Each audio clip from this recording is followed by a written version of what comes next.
미래를 보는 창 JTB.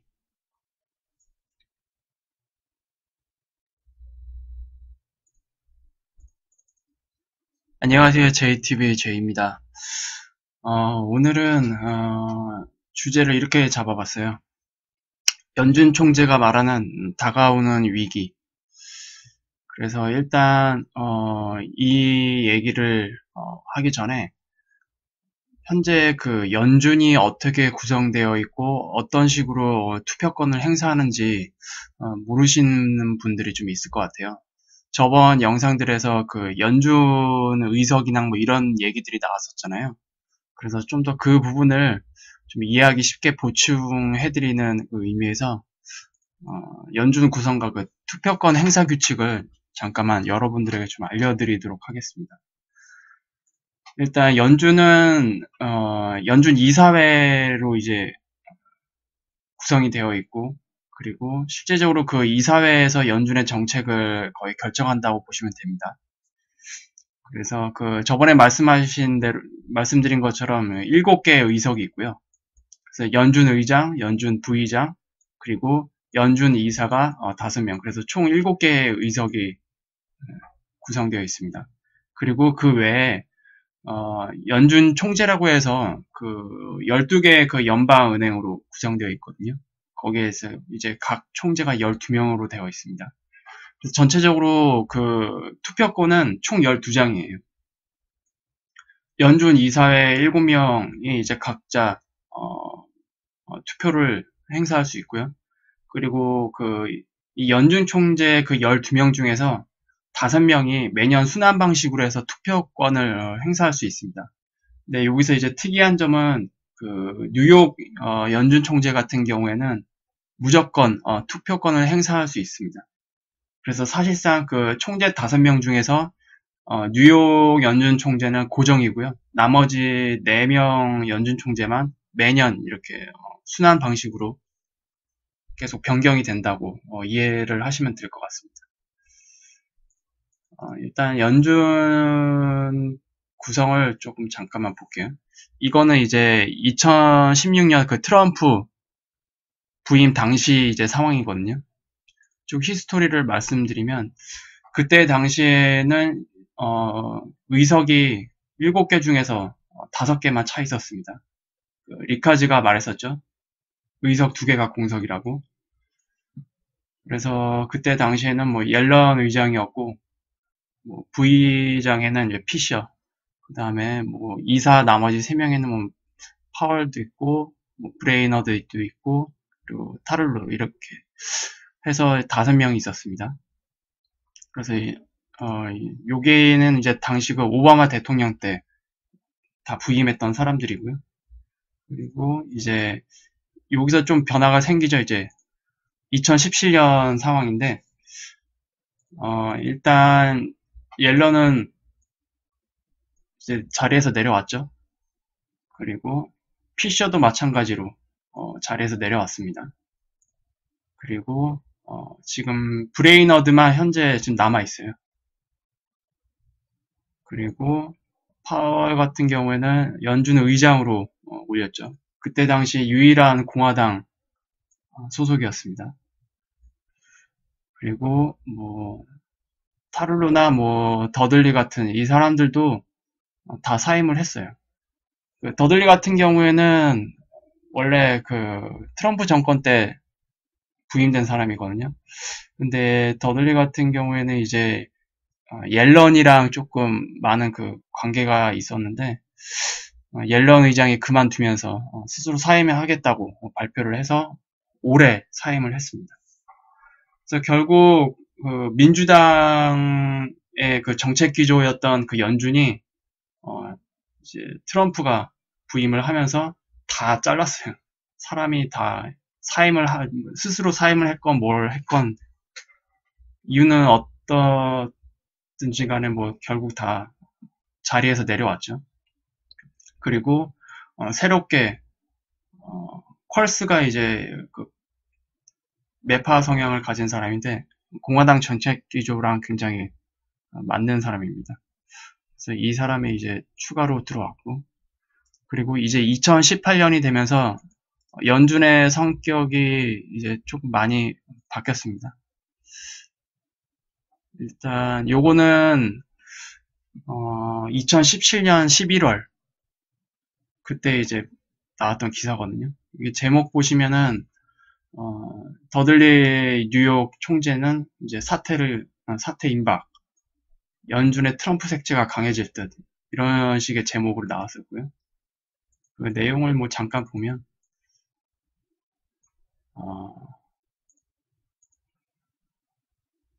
CNBC에 따르면 더들리 총재 임기는 2019년 1월까지지만 내년 초 은퇴를 준비 중이며, 그러니까 2018년 초에 은퇴를 준비 중이며라고 이해하시면 되겠죠.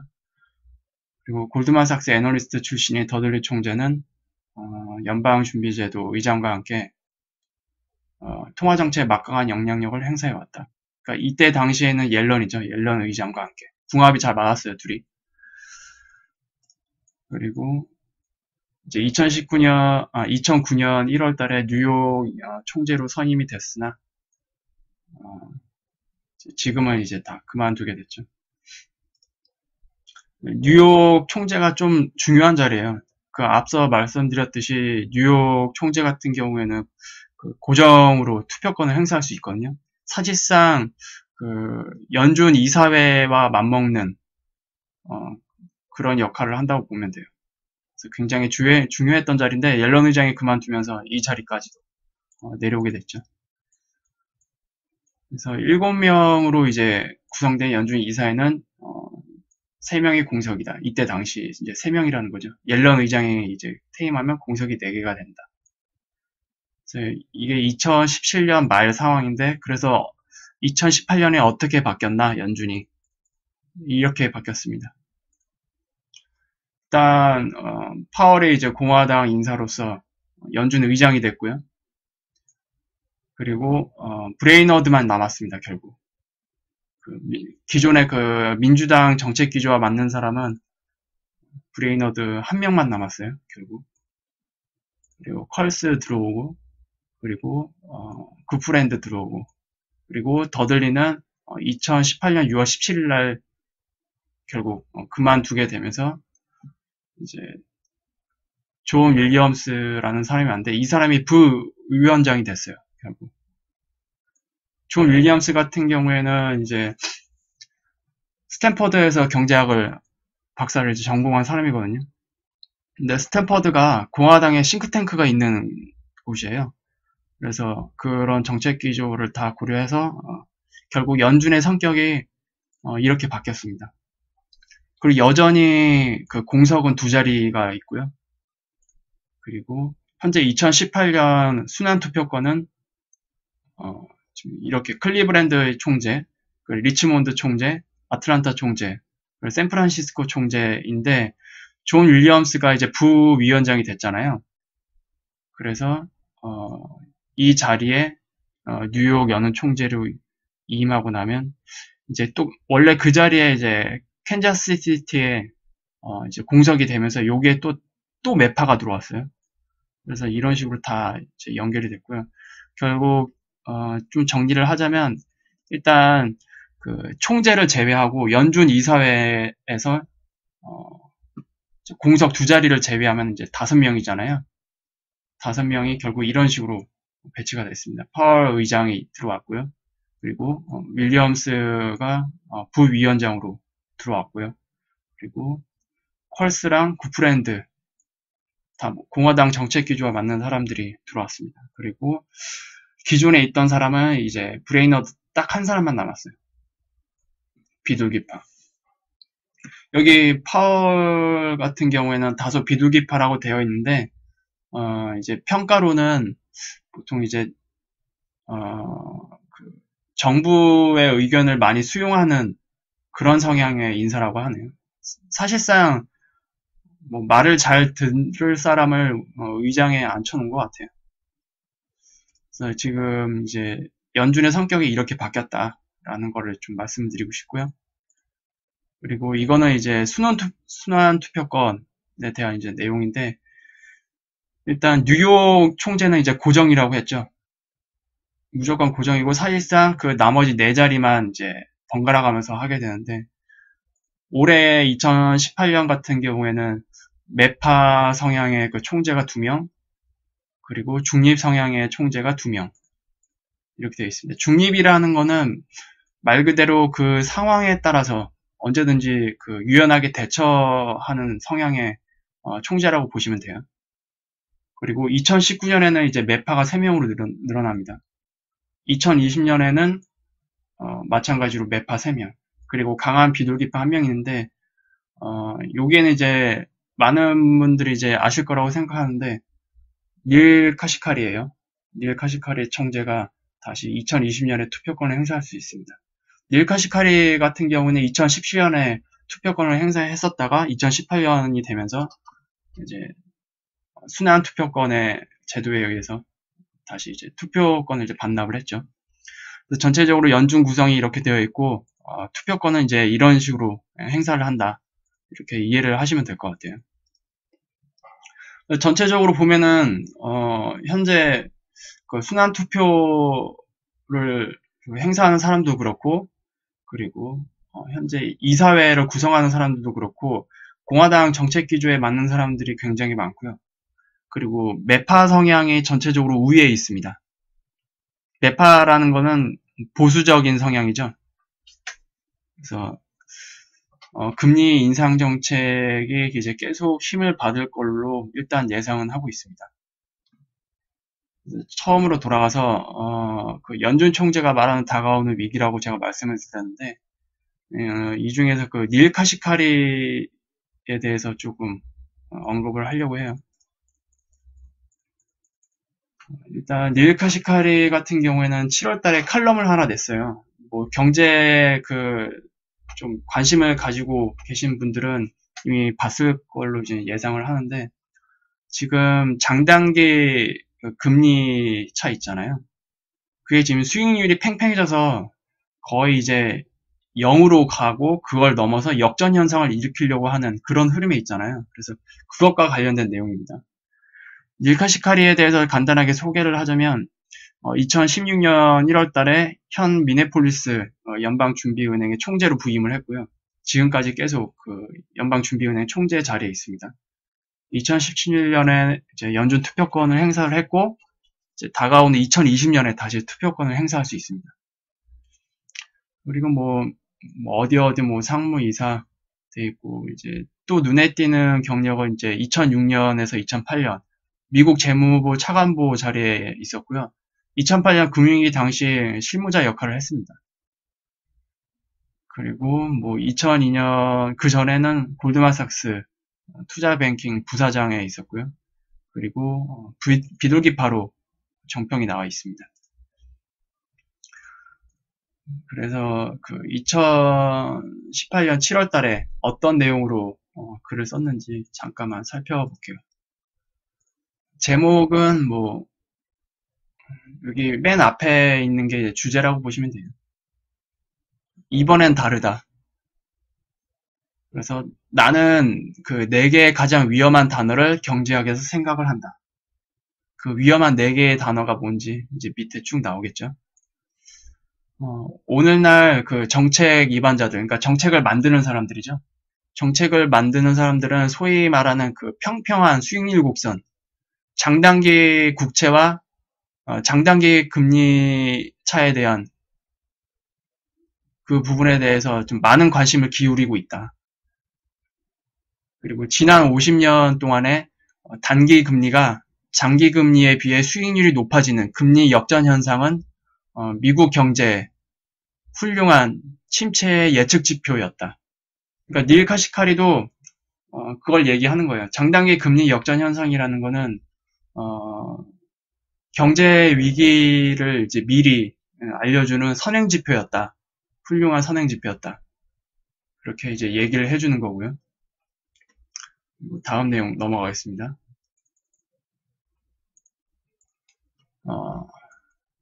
사실 이 반세기 동안, 그러니까 근 50년이죠.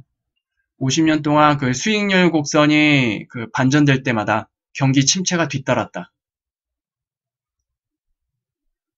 그러니까 그 수익률 곡선이 그 장단기 금리가 이제 역전이 되면은 침체가 뒤따랐다라고 이제 이해를 하시면 되고요.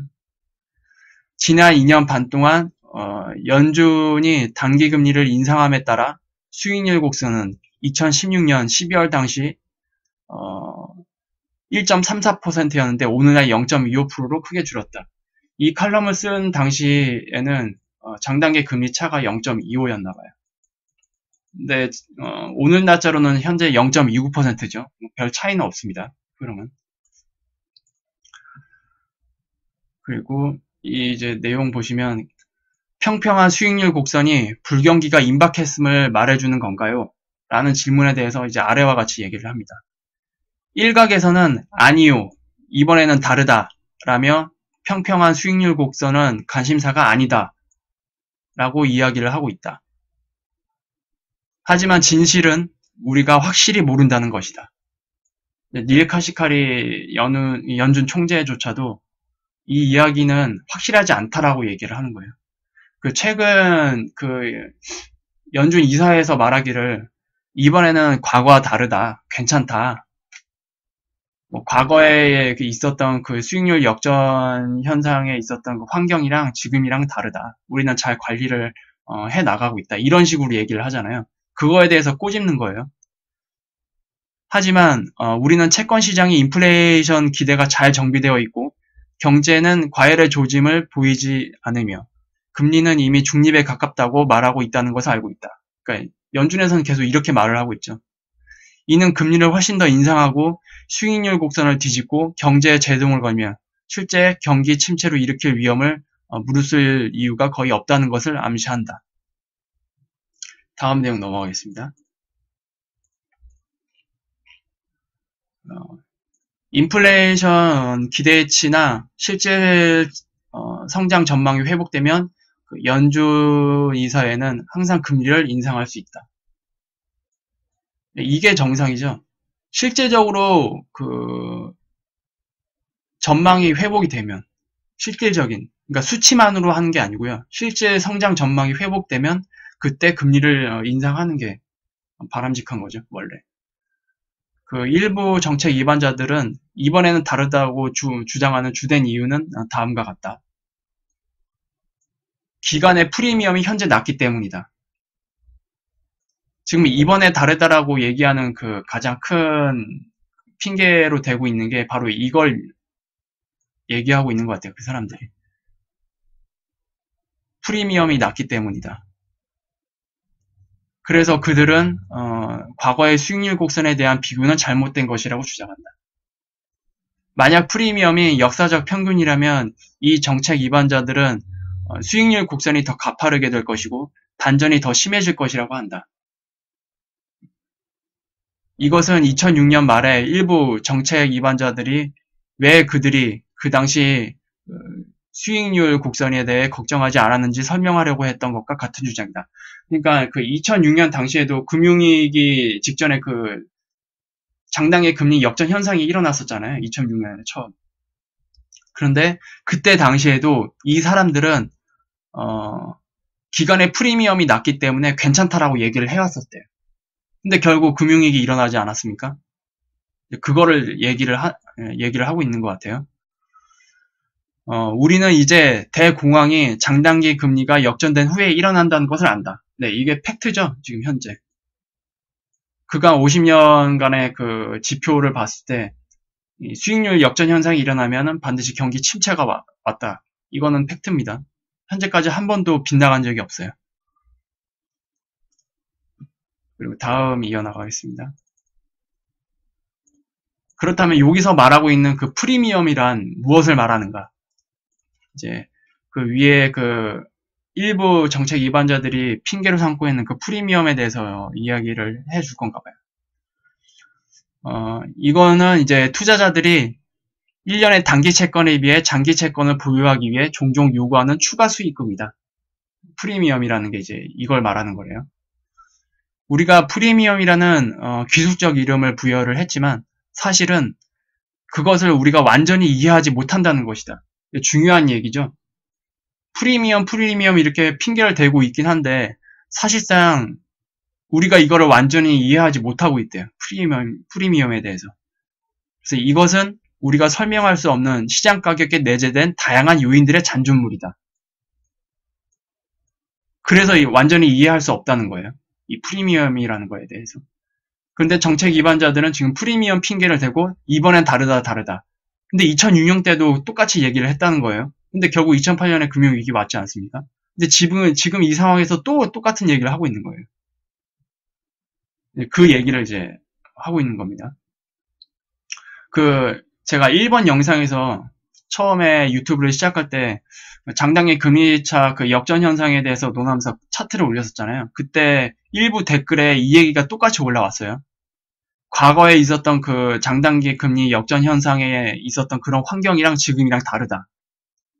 예, 물론 맞는 얘기입니다. 그런데 요게 닐카시카리가 이제 지적했듯이 이거는 우리가 설명할 수 없는 시장 가격에 내재된 다양한 요인들의 잔존물이고 그런 것들로 단순히 이번엔 다르다라고 얘기할 수 없다라는 거예요.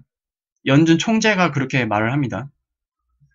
그러면 이제 프리미엄이 낮은 이유는 뭔가? 아마도 연준의 확대된 대차 대조표가 그것을 억제하고 있기 때문이다. 대차 대조표라는 거는 한마디로 이제 쉽게 말해서 본원 통화량이라고 보시면 돼요. 현재 본원 통화량이 양적 완화 이후에 4조 달러가 넘게 증가했다가 지금 금리 인상을 조금 한 뒤에 3.7조 달러 정도 되잖아요. 그걸 이제 얘기를 하고 있는 겁니다. 아마도 투자자들은 무역 전쟁에 대해 불안해하고 그러한 위험을 회피하기 위해 채권을 사고 있다. 아마도 전 세계적으로 과도한 저축이 있을 것이다. 그러니까 돈을 안 쓴다는 얘기죠. 우리는 아무것도 모른다. 만약 내가 이 시기는 위에서 말한 변수들이 적기 때문에 이전과 다르다고 말한다면 인플레이션 기대가 목표치 이상으로 상승하고 있다는 분명한 증거 없이 그런 예감만으로 일어날지 모르는 경기 침체를 감수할 수 있겠나? 난 절대 그러지 않을 것이다. 네, 이게 맞습니다.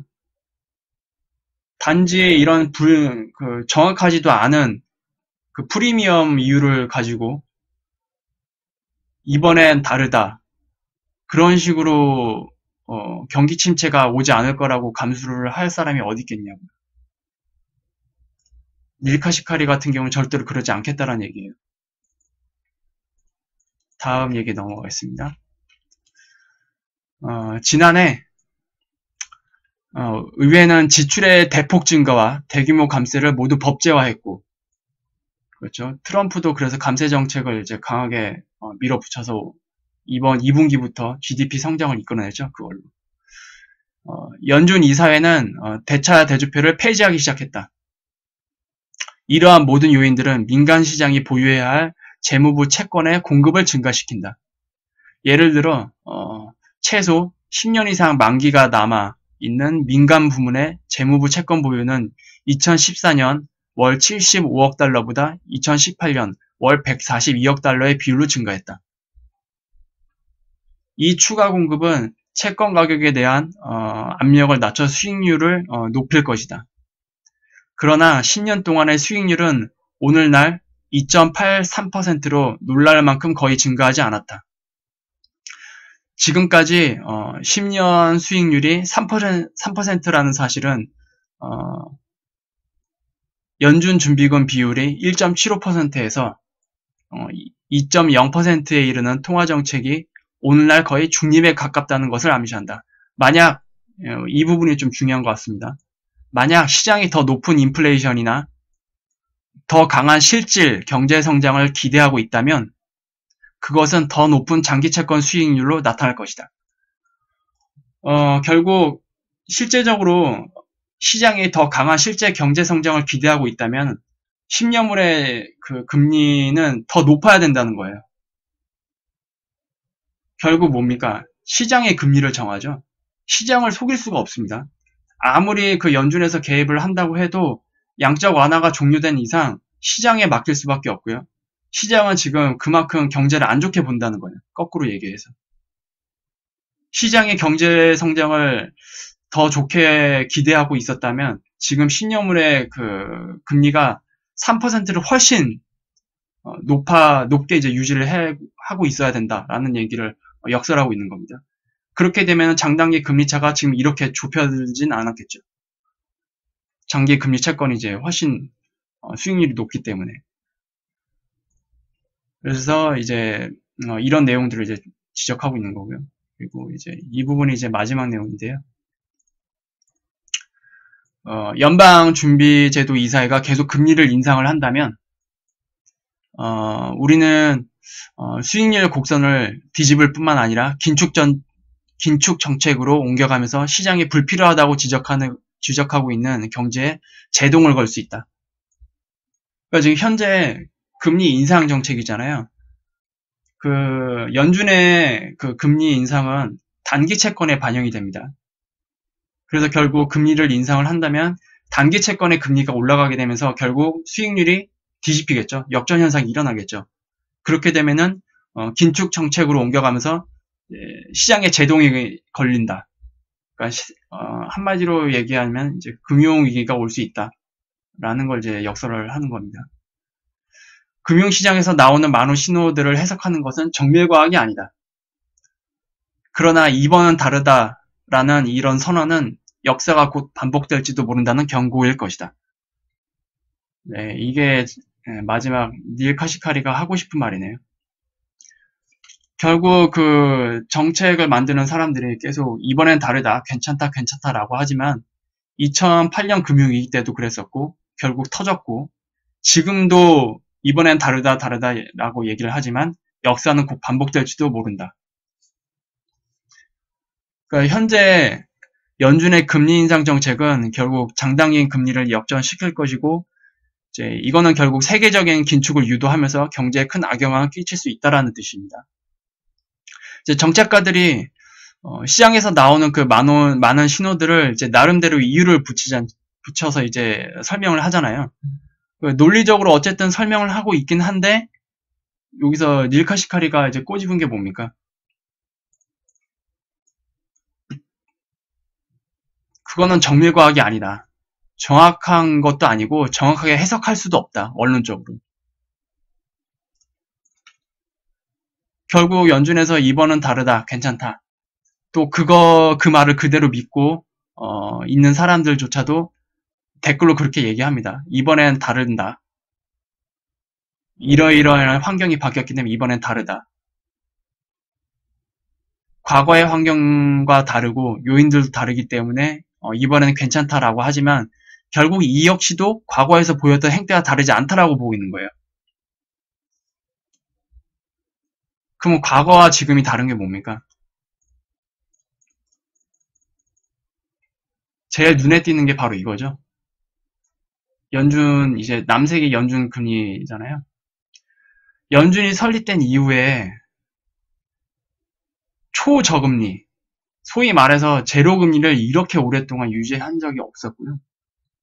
본원 통화량을 이렇게 뻥 튀겨서 이렇게 찍어낸 적이 없었어요. 이게 이번에 다르다는 거예요. 이게 제가 말하고 싶은 다르다는 이제껏 이런 적이 없었다. 결국 뭡니까? 이번엔 다르다. 제가 말하고 싶은 다르다는 이번엔 규모가 다르다. 이거는 이제 장단기 금리 역전 차트예요. 여기 보시면 우리 양적 완화가 미국의 양적 완화가 2014년 10월쯤에 끝났잖아요. 2004년 10월쯤에 이쯤이겠네요. 보니까 그 장당의 금리 수익률이 그 2014년 이때쯤에 뭐라고 발표했나요? 연준에서 우리는 이제 양적 완화를 종료할 것이다. 테이퍼링 시작할 것이다. 라고 했잖아요. 바로 그때부터 장당의 금리 차가 줄어들기 시작했어요. 이미 그때부터. 시장에서 바로 반응하고. 그리고 이때를 기점으로 해서 이제 양적 완화는 이제 종료가 됐고 이 이후에서는 사실상 시장의 금리를 맡긴 거잖아요. 이때까지는 연준이 개입해서 계속 관리를 했지만 관리를 연준이 개입해서 했을 때는 장단기 금리 차가 거의 평균 2.0에서 놀았어요. 그런데 연준에서 이제 양적 완화를 종료시키고 시장에 금리를 맡기니까 바로 이렇게 쭉 줄어듭니다. 그래서 지금 0.29%고요. 그리고 10년물 금리는 2.93입니다. 아까 닐 카시카리가 뭐라 그랬나요? 시장의 경제 전망을 좋게 했다면 10년물의 금리는 이것보다 훨씬 더 높아야 된다고 얘기를 하죠. 이게 지표로 지금 팩트로 여러분들에게 보여드린 겁니다. 결국 뭐 제 생각도 다르지 않아요. 이번엔 다르다, 괜찮다라고 하는 사람 저는 다 헛소리로 들리고요. 그럼 2008년에도 별일이 없었어야지. 지금 연준이 금리를 그러면 올리고 있는 게 뭡니까? 지금 거의 연준 정책이 매파 우위잖아요. 보수적. 제가 생각하기에는 결국 다음 위기가 이제 오는 거는 연준 사람들도 알고 있습니다. 구조적으로 그건 막지는 못해요. 지금 현재 경제 구조가 가지고 있는 이 상황에서 경제 위기가 반드시 올 수밖에 없고요. 그러면 연준에서 해야 되는 게 뭡니까? 선제적으로 금리를 올려야죠. 나중에 금융위기 때 방어하기 위해서. 그때는 금리를 내려야 될 거 아닙니까? 그리고 대차대조표 훨씬 더 줄여야죠. 그래야 금융위기가 올 때, 양적 완화를 했을 때 약발이 잘 받을 거 아니에요. 근데 대차대조표도 지금 뭐, 시원찮죠? 많이 내려야 됩니다. 이미 그거랑은 이제 거리가 멀어진 상태 같고. 결국 금리도 뭐 GDP 성장이다, 뭐 인플레이션이다, 실업률이다. 이 지표들로 해서 그런 이제 핑계로 금리를 올리고 있지 않습니까? 경제가 좋다라는 이유를 붙여서. 근데 속마음은 나중에 금융위기를 대비하기 위해서 금리를 올리는 거예요. 이미 시장에서는 경제 전망이 그렇게 밝지 않다라고 얘기를 하고 있잖아요. 채권 수익률에서. 그래서 그렇게 이해하는 게 저는 옳다라고 개인적으로 의견을 드리고 싶고요. 그래서 오늘은 이제 이미 이 내용들을 알고 있는 분들이 있겠지만 제 채널을 구독하시는 분들 중에서 아니 연준 총재는 어떠한 시각을 가지고 있는가? 특히 비둘기파였던 닐 카시카리, 2008년 금융위기 실무자였던 그 사람의 입에서 어떤 얘기가 나오는지 조금 자세히 설명을 해드리기 위해서 이런 시간을 가졌고요. 제가 말씀드렸다시피 일부 정책 위반자들은 뭐 이번엔 다르다, 괜찮다라고 얘기하지만 저는 반원법을 사용해서 이번엔 규모가 다르다라고 얘기를 하고 싶어요. 환경이 완전히 틀려졌잖아요. 2008년 금융위기. 규모 자체가 다릅니다. 아무리 양적 긴축을 하든 금리를 올리든지 간에 변하지 않는 건 부채잖아요. 부채가 그렇게 뻥 눌렸는데 그거는 지금 변하지 않잖아요. 규모가 엄청나게 다를 겁니다. 다가오는 금융위기에서. 그래서 이렇게 이제 이번 시간은 마무리 하겠고요. 다음은 지금 터키 리라와 폭락 문제로 이제 연결이 돼서 유로존에 조금 위기가 올 수 있다라는 그런 시각이 있거든요. 그래서 터키발 유로존에 대해서 좀 점검을 갖는 시간을 가지려고 해요. 그래서 다음 시간에는 터키발 위기로 인한 유로존에 어떤 영향을 미치고 있는지, 이미 지금 오늘도 그것 때문에 코스피가 빠져서 시작했잖아요. 유로화도 이제 하방으로 보고 있고요. 그래서 이런 것들과 관련해서 한번 점검을 갖는 시간을 한번 가지겠습니다. 그래서 유익한 정보가 되셨다면 구독, 알람, 좋아요 부탁드리고요. 다음에 수요일쯤에 다시 영상을 통해서 뵙겠습니다. 감사합니다.